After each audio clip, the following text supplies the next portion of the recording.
Welcome to the Real Film Nerds Podcast.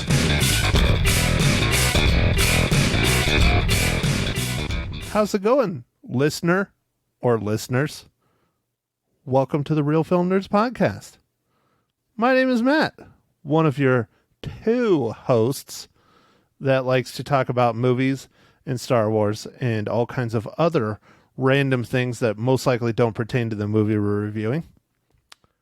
With me, as always, every week, my good buddy from the other side of the planet, Mysterious Mike Talent. Hey, everybody. How's it going, Matt? Dude, how was that intro? Too serious? I mean, that was good. I think that's okay. Not enough hooliganism? There we go. Hooliganism. I don't know if that's a word. Is that a word? I'm making it a word, Mike. Okay. Not enough hootenanny, or I don't know. What are other weird adjectives can we use? Other than hooliganism? I'm not sure hootenanny works as hooliganism. Troublemakers? That works. Motley Crew? Motley Crew? All right, Mike. So for Real Film Nerds Podcast episode 176, we're talking about a little Netflix film that came out on May 22nd called The Lovebirds. Mike, go ahead. Tell us about this incredible rom-com. All right, Matt. Just a second. See, but I didn't say breakdown. I should have said breakdown. You know what? We're already going. All right. Yep. No problem. So this is directed by Michael Showalter.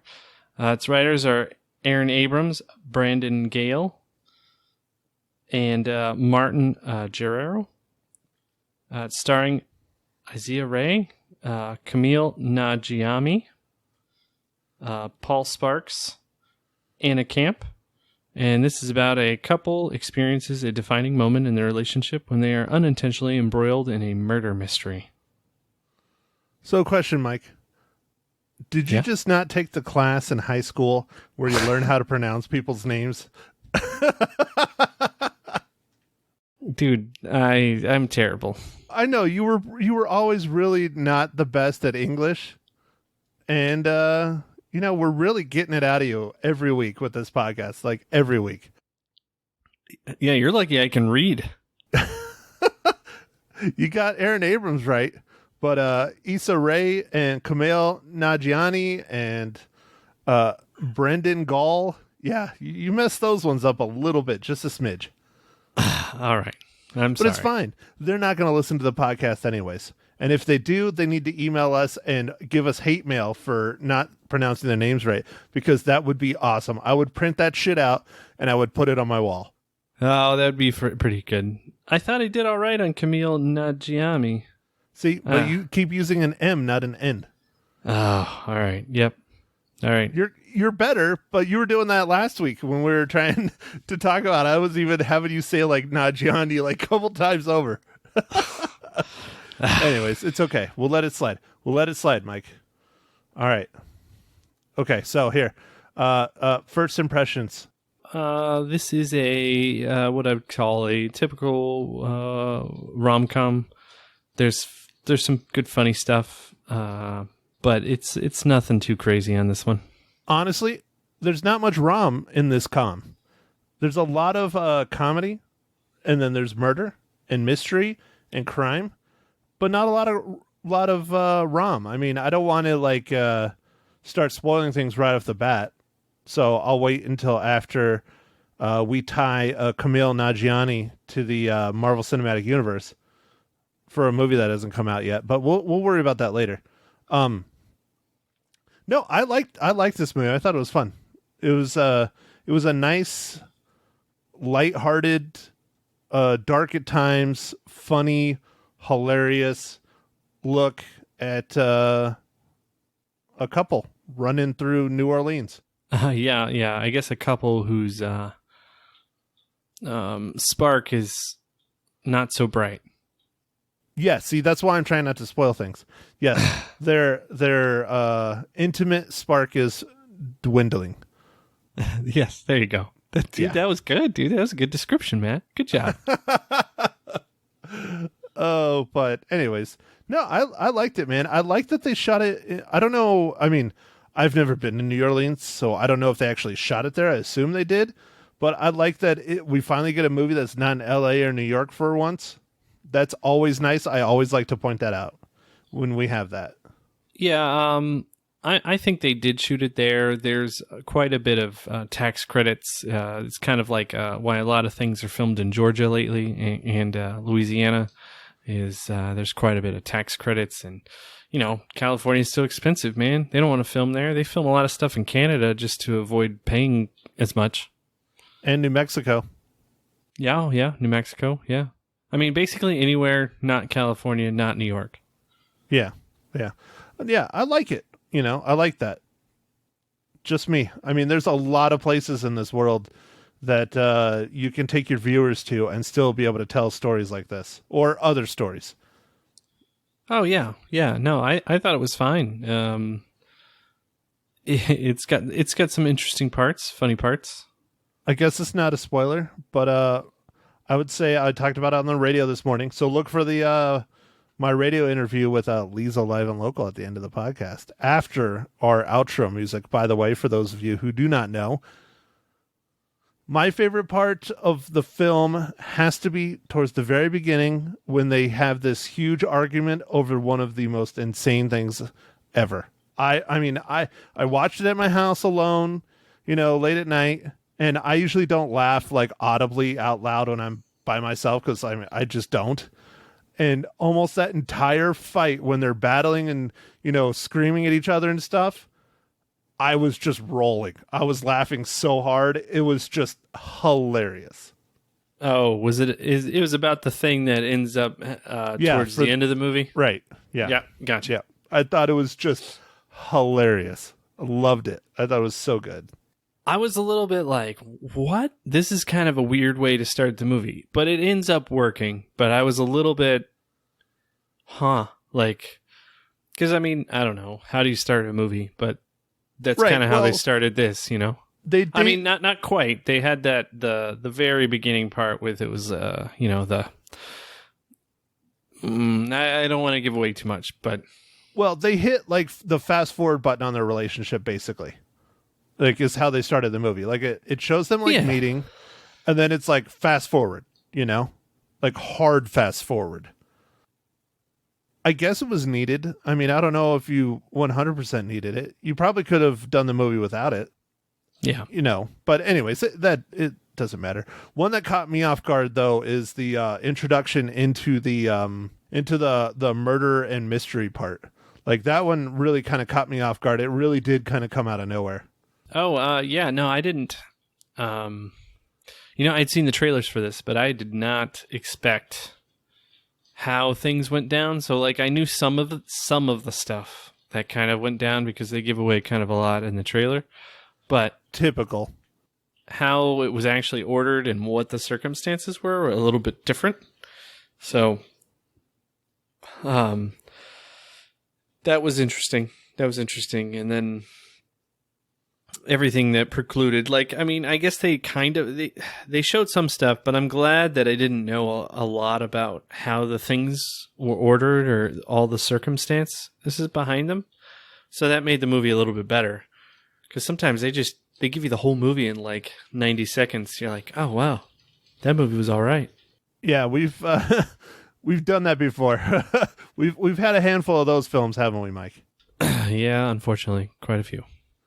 And so I don't know. I still like watching the trailers, but yeah, don't give us the whole film in the trailer. Their trailers are supposed to be teases. You're supposed to entice us to want to watch your film, not, oh, I watched the trailer. That was basically the film. You don't need to watch the movie. Yeah, I think Christopher Nolan should give lessons to all filmmakers, some sort of how-to. Because, man, that guy's really good at teasing his movies without showing a damn thing. Dude, Tenet, literally, Tenet, I have no freaking idea what that movie's about. None whatsoever. I am super stoked to see that movie, just because I have no clue what it is. Yep. No, I have no idea. I do remember, Matt, I'm sure you remember this as well. Way back in the day, when they were started advertising for Independence Day, all they did was show, it was like a 30-second teaser, and they showed like a laser in the White House exploding, and I was like, I'm in. Yeah, dude, that sold me right there and then on Independence Day. Right there. I was like, oh, this is going to be good. And it was a year. It was a year early, like, and they didn't do that back then. That was the first time I think they did that. And then you come to find out later on down the road after the movie's out and all the behind the scenes stuff that they like legit did that. They built an extremely scale replica model of the White House and blew it up. I love that. I love that. God, I love practical effects. I really do. I mean, I like my CGI, but when someone sits there and puts the time and effort into something like that that looks like legit real and then blows it up, I mean, come on. Yeah, that I mean, to me, that was just like, that was a trailer, and I was like, you know, I don't even know what that movie's about. There was no speaking or anything. I was like, I'm going to go see it. Definitely. I mean, even if you don't look at the cast, I mean, sure, we all knew, you know, Will Smith. I'm blanking on the dude's name that played the president. Oh, yeah, me too. Bill Paxton? Yeah, Bill Paxton. No, it wasn't Bill Paxton. It wasn't Bill Paxton. It's the dude He was that a great gets, actor. He was yeah, a great it's the actor, guy that but gets no. mixed up with Bill Paxton all the time. Of course, I did it. Anyways, doesn't matter. And Jeff Goldblum, you know, I mean, fantastic cast. Fantastic. Yeah. There's a couple side characters in that movie that were great as well. Yeah. Jeff Goldblum's dad. Yes. The crazy like alien believer guy who's like, Yeah, the they're crop coming to duster. the crop duster guy. Yeah, he was awesome. Yep. So there's just certain, like, it was a really well made movie. Better known as Uncle Eddie from National Lampoon's. Yeah. Oh, good times, man. Those are some good films. Those are some fun ones. You know what? Since I'm having a hard time not spoiling this movie without talking about it, I'm just going to go ahead and ask you my question first, Mike. Oh, okay. How does The Lovebirds relate to the Marvel Cinematic, wait for it, universe?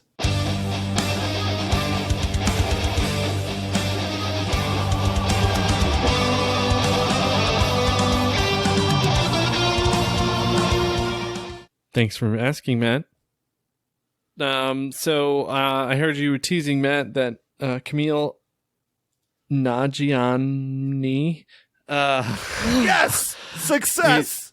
is in some future MCU movie, but I did not use that. For this one, I used a set decorator. His name is Neil Floyd, and he was a graphic artist for Avengers, Age of Ultron, Thor Dark World, and Guardians of the Galaxy. Nice. Very cool. Very cool. So, yes. And I think Kumail Nanjiani was in the process of getting fit for his role in his upcoming film, The Eternals, for the Marvel Cinematic Universe that is now pushed back, like everything else, a year at least. So we'll get to watch it eventually. Yeah, that one sounds like a fun one, man. I'm interested to see what they're going to do. Yeah, in this film, he's wearing lots of baggy clothes and stuff, trying to like not like reveal that he's like cut. But he busted his butt, dude, to get in super crazy shape. Yeah. Oh, I'm sure. Yeah, there was all kinds of articles and stuff out about it that, you know, they paid all these trainers and, you know, Disney and Marvel and whoever. They're like, he had like 3 trainers and like 1 nutritionist. And he's like, yeah, when they're dropping like 20 grand a month to get me in shape, I damn well better get in shape, kind of thing. You know, he's like, the average person can't do this kind of stuff. But now he looks like Chris Hemsworth.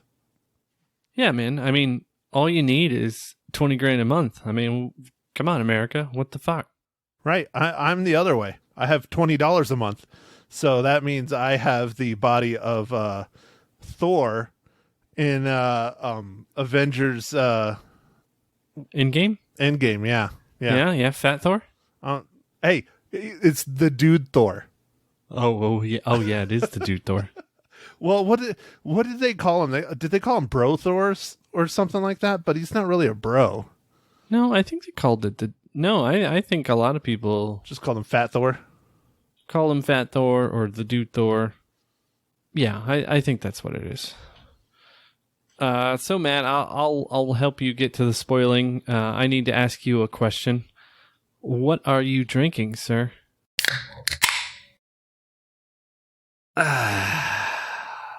Well, Mike, I'm drinking a beer and a glass of water because I'm trying to hydrate because it's warm here.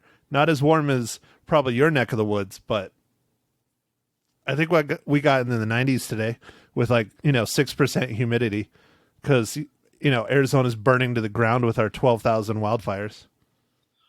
Oh, is there a lot of wildfires going on? I knew there was yeah. a couple, but is there's quite a few now? Yeah, dude, we have 4 or 5 and they're huge. They sent out a second DC-10. That's how big they are. Wow. So, anyways, Mike, after you took a sip of your, I'm going with pale ale today, or did you get an IPA? No, it's an IPA. So, after you took a sip of yours, I am drinking a Modelo Negra. Even though it is not Taco Tuesday, I'm drinking a Mexican beer, or as I like to call it, Negro Modelo. Ah, okay. All right. Cool, man. I don't think you drank one of those in a while. No, and I have a couple left in the fridge, so I need to drink them. All right, Matt. I'm drinking some liquid Aloha, some Castaway IPA from Kona Brewing. Brewed by Tom Hanks? No. Oh. Well, you said Castaway. Yeah. So it's pretty good. It was on sale. This is another one of those buy one, get ones. Man, those are hard to resist, man. Buy one 6-pack, get another 6-pack. Mike, are you becoming a consumer? Are you going for the sales on everything now? Like the rest of us? I mean, if I can find a good beer for sale, for sure, man. These beers, tell you what, Matt, the beers are not getting any cheaper. Well, what is that called? What's that little thing that, always just screws people over, especially the lower income people like me who haven't inflation. Yes, I know. I was just building up to it, damn it. Especially those of us that haven't had raises in years. Yeah, I believe that's called inflation. Yeah, it's ramping up. You can definitely tell, sir, by going to the grocery stores. Not just beer, but grocery stores in general. Yeah. I think it's time to. I don't know. Everybody needs to ask for raises. This is the perfect time, right? I would love one. It would make a huge difference. But, anyways, all right, Mike. Well, let's get back to our discussion about date night. I mean, the Lovebirds. It does have some things in common with date night, but at the same time, Matt, there's a couple scenes in this movie that remind me of a little bit older movie, and that's called Eyes Wide Shut with Tom Cruise and Nicole Kidman. Oh yeah, I would definitely. There's a whole scene that's not quite as good as the Stanley Kubrick masterpiece, but it definitely has lots of elements, including the orgy. So, I don't know, man. When I was watching that scene, I was like, this reminds me so much of Eyes Wide Shut. And it probably was meant to. Some sort of homage or something like that. But I don't know. Some kind of weird... Would you call it a cult or like a group? Or what would you call it? In the movie, they call it some Illuminati shit. Yeah. Illuminati shit. It's cult. It's sex orgy, and they definitely were using a Google Calendar. Yes, yeah. That was a funny joke.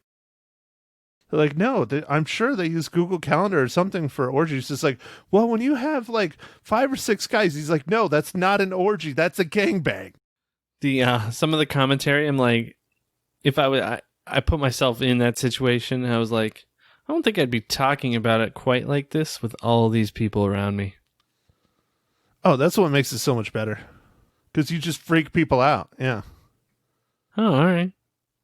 And then they don't talk to you. And it's perfect. Okay. Well, I'll remember that the next time I'm at the orgy. Next time you're at your annual orgy, or is it weekly? I would think you'd probably be weekly. Now, you're being safe, right, Mike? You're wearing your face mask. Yes, the one that prevents the plague or whatever, right? Because isn't that one mask like what the mask that doctors used way back when there was like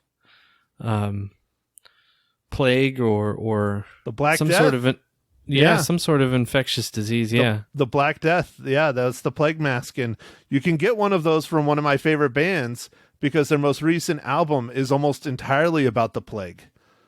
Ghost. Oh, interesting. And this was long before, the pandemic now. But yeah, they were selling all kinds of plague related stuff. And like one of their biggest songs is called Rats. Oh yeah, It was that the was first talking one about that, off yeah. the album. Yep, that's about the plague. They have multiple. Well, the whole album's about the plague, but So they foresaw this coming, man. They're prophets. I hope not, because I'm not sure what their next album will be about. The demise of, I don't know, maybe dinosaurs coming back. Maybe their next album will be Jurassic. Oh man, this is not related at all, but I got Mags to watch Idiocracy with me the other day, and Finally, one of the Dude. best movies ever. dude, she loved it. But it's great to watch, even like now. But the sad part is it's coming true, man. It's so coming true. What you mean? Just- You mean Society's just falling apart. having a porn star, reality star, as your president with the middle name of last name of Mountain Dew? No, it's one of his names. It's like Camacho, Mountain Dew. No, Alejandro Dorito, I think, was in there. Yeah. Dude, the movie's awesome. The movie's still so good. And what's hilarious is that was like one of Terry Crews' like first big acting gigs after he got out of the NFL was Idiocracy. Oh man, it's so good. It's so good. I love that movie. It's ridiculous, but it's so good. So, Mike, Date Night, aka Lovebirds. This does have a lot of similarities to Date Night and Eyes Wide Shut, but it still is kind of its own thing. I mean, it definitely has a lot more murder mystery in it than, say, Date Night. Date Night's kind of more like mistaken identity, and they get shoved into the spy world. This is more, they decide to take it upon themselves to try and solve the crime because they think they're going to go to jail if they don't.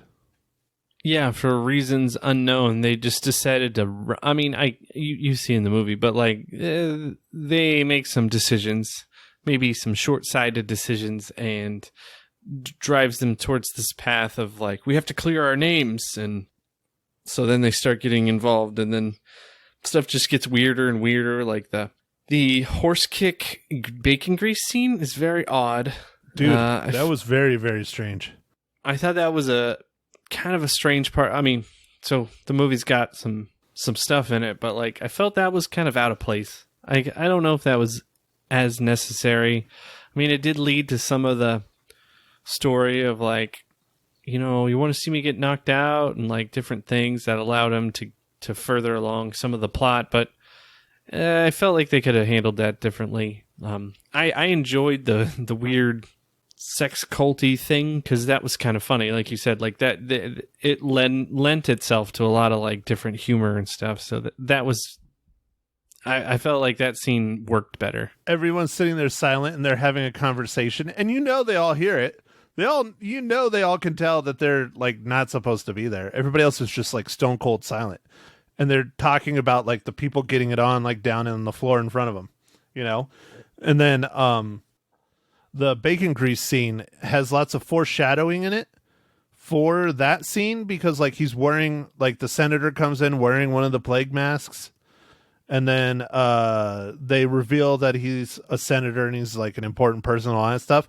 So then that kind of goes with the Eyes Wide Shut thing of you thinking that everyone that's behind these masks are all really big time important people that have to hide their identity, but they all want to get down on the floor and have random sex acts with whoever they want. Right. Yeah, I mean, it lends itself to the plot. It just was. It was weird. It was. I don't know. I don't know. It didn't seem like it went into the movie as well. I don't know. I guess kind of a lot of the movies kind of just jumping around a little bit, but I don't know. That's just me. Well, it starts it down the path of them finding more and more stuff.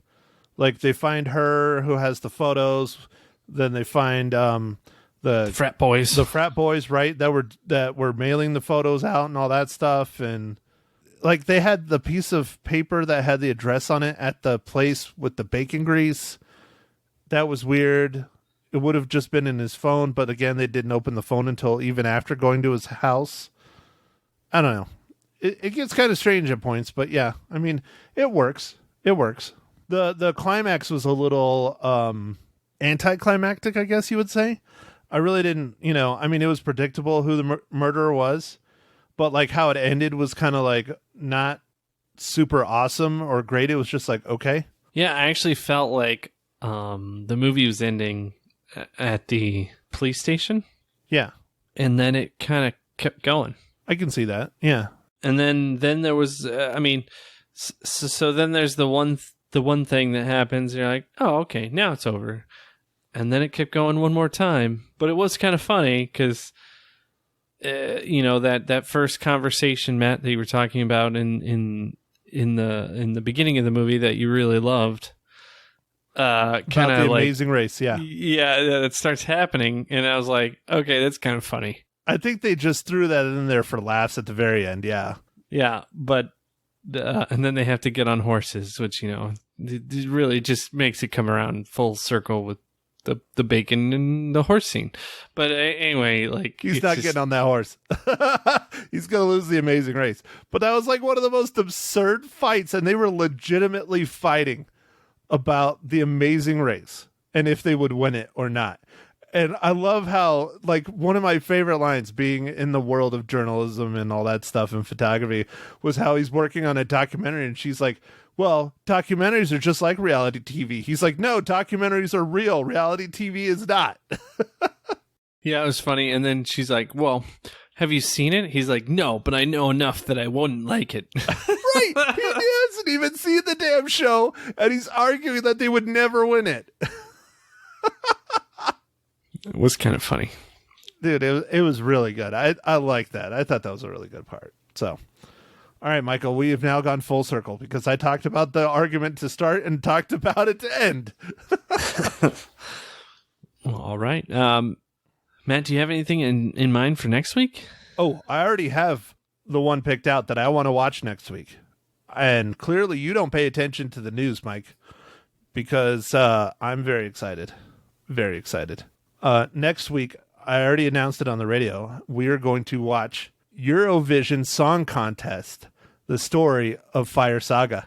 Oh, actually, I'm a little bit interested in seeing this because when Mags and I went to Iceland for our honeymoon, they were talking about this contest that happens in Europe about musicians, and we were like, what are you talking about?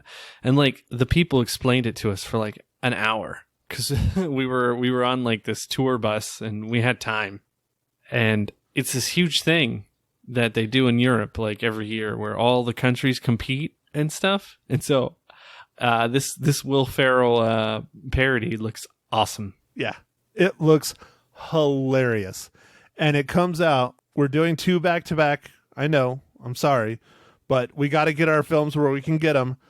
It's a Netflix original coming out this Friday, June 26th. So it'll be fun. I hope it'll be fun. I'll put it that way. Will Ferrell's been real hit and miss lately. Yeah. He definitely has. But I think this could be a good one, man. I think this could be a good fun one. I'm excited. I hope so. Did you ever watch Holmes and Watson? Because I never got around to watching it. No, I didn't see that one. It just got obliterated, man. Obliterated. I've seen what was the one where he was the ice skater?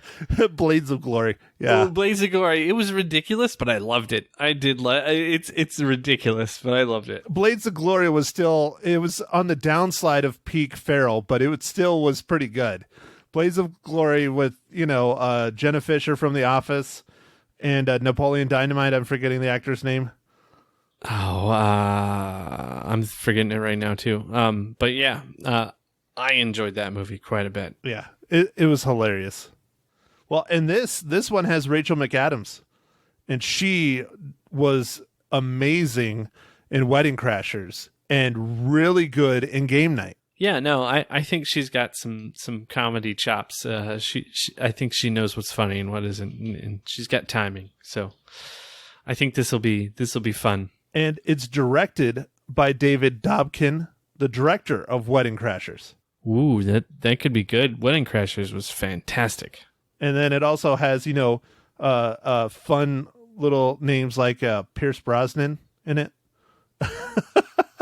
Nice. He's not in the trailer at all, but he's in the movie somewhere. Nice. Anyways, that's what we're doing for next week. Mike, I give not date night. Damn it. Why did not date night? Oh, the Lovebirds. Why did you do that? Oh, no. Not date night. The Lovebirds. Mike, I give the Lovebirds, currently streaming on Netflix, 3 out of 5 reels. All right, Matt. That's pretty good. I rated it a little lower. I'm gonna go with 2.5 reels for this one. Lovebirds on Netflix. Not date night. Not date night. Not Eyes Wide Shut.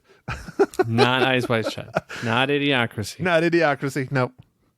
Not Eurovision Song Contest, The Story of Fire Saga. No. But no. My opinion, I think this is worth a watch if you want to uplift your spirits. You don't have anything desperately you want to watch. It's definitely not one you want to just have rolling in the background. You kind of want to pay attention a little bit. But I definitely, I say it's definitely worth a watch. It's on Netflix. If you have Netflix, go for it. Why not? Yeah, why not? Matt, I did want to say one thing. I watched Wedding Crashers just recently, and you know who I forgot was in it? Uh-oh. Christopher Walken? Oh, no. Of course, I can't forget Christopher Walken. No, but Bradley Cooper. Yeah, you forgot Bradley Cooper was in there? Yeah, but I don't know. I just for a while I didn't realize who Bradley Cooper was. It wasn't until he did Hangover that all of a sudden he was this guy. He was like the star. I think Hangover was before Wedding Crashers. No. You don't think so? Wedding Crashers first. Oh, okay. Yeah, he plays the asshole boyfriend and he does a wonderful job at it. Yeah, no, I just forgot he was in it. There's several times when I've seen Bradley Cooper in like movies now, and I'm like, oh, I didn't realize you were in this. Like Silver Linings Playbook? No, he's a star in that one. He's like one of like 4 characters in it. Yeah, you're just sitting there watching, Jennifer Lawrence the whole time. J-Law. You're like, oh, who's this dude? Oh, that's right. It's Bradley Cooper. You know who's in that movie that you hadn't seen in a while? It was Chris Tucker, and then I still haven't seen him in too much else after that. Right? He kind of fell off the face of the earth. I mean, I thought for sure we would be on like Rush Hour 32 by now. Yeah, dude. Jackie Chan, he just made, he made his version of Taken. Taken in Europe. Or no, Taken was in Europe. What did I call it? Jackie Chan Taken. That's what it is. Jackie Chan Taken? It's called The Foreigner. Oh, I was going to say, so was he taken then? Because that'd be kind of a boring Jackie Chan movie if he's like the one that's missing. And Pierce Brosnan, who is, I believe he is Irish, plays an IRA guy. It was a pretty good movie. It's entertaining. Yeah, I believe it's on. Oh, it's on one of the streaming services now. I don't know if it's on Netflix still or if it's on Prime, but HBO anyway, Max. Jackie Chan Taken, The Foreigner. It was good. Well, all right, Mike. What else you got? I think that's it, man. I'm looking forward to that movie. I kind of was. I saw the preview for that movie, and I wanted to talk to you about it. But I'm glad you selected it. That's a good one. So make sure and get your pick out for next week. Well, not next week, the week after next week, so I can tell everybody on the radio. All right, because it's your turn. I'll figure out something because that's going to be 4th of July weekend. I need something America. Oh yeah, you do. America. Oh, dude. Yeah. Oh, Team America. We should do. I was like, oh no, we're gonna do Team America. Oh no. America coming to save the motherfucking day. America, fuck yeah. Oh, no. Oh, the real question is the rated version or the unrated version? Because the unrated version is way grosser. Like, way grosser. I don't know. I think it's on one of the streaming services. It might be on HBO right now, Matt. Not probably the unrated version. All right, Mike. Well, it's your choice. It's your choice. So, the week after July 4th, we'll see how that goes. I might have to be like, sorry, Lise, I can't come on the radio this week. All right, Matt. Well, I guess with that, I will wrap this up for everybody. Everybody go out and watch all the movies and follow us on the socials, Instagram, face tweet. I was going to say face stick. Facebook. I mean, don't know why that. Yeah. Facebook and Twitter and all that stuff. So anyway, thanks for listening. We'll catch the next pod. Catch you on the next pod. We'll catch you on the next pod, or they'll catch us on the next pod.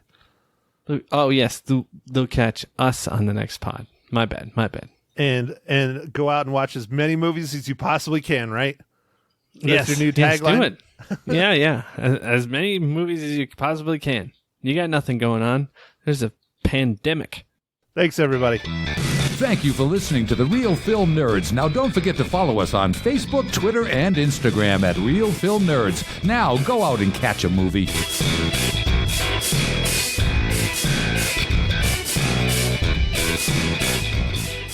Good morning, Magic 99.1. Who's this? This is Matt Santos of the Mile High Show podcast.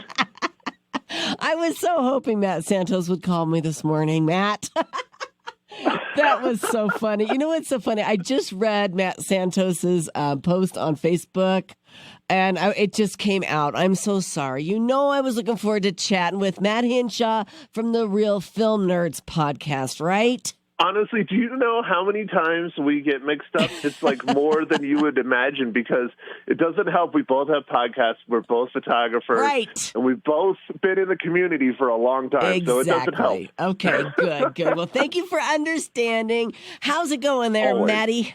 I'm living the dream. How about yourself, Lisa? Amen. Me too. I'm anxious to hear what you saw over the week. I mean, I'm getting used to not going outside and just seeing the outside, so I don't know if that's a good or a bad sign. Well, you still got to get outside, Matt. You just got to wear a mask, you know? I got to wear a mask, yep. Yes. So tell me, what did you watch? We watched a Netflix original. It's been out for about 2 or 3 weeks, something like that. It's called The Lovebirds. It's a interesting take on a romantic comedy. It's a romantic comedy murder mystery all in one. Ooh, sounds intriguing.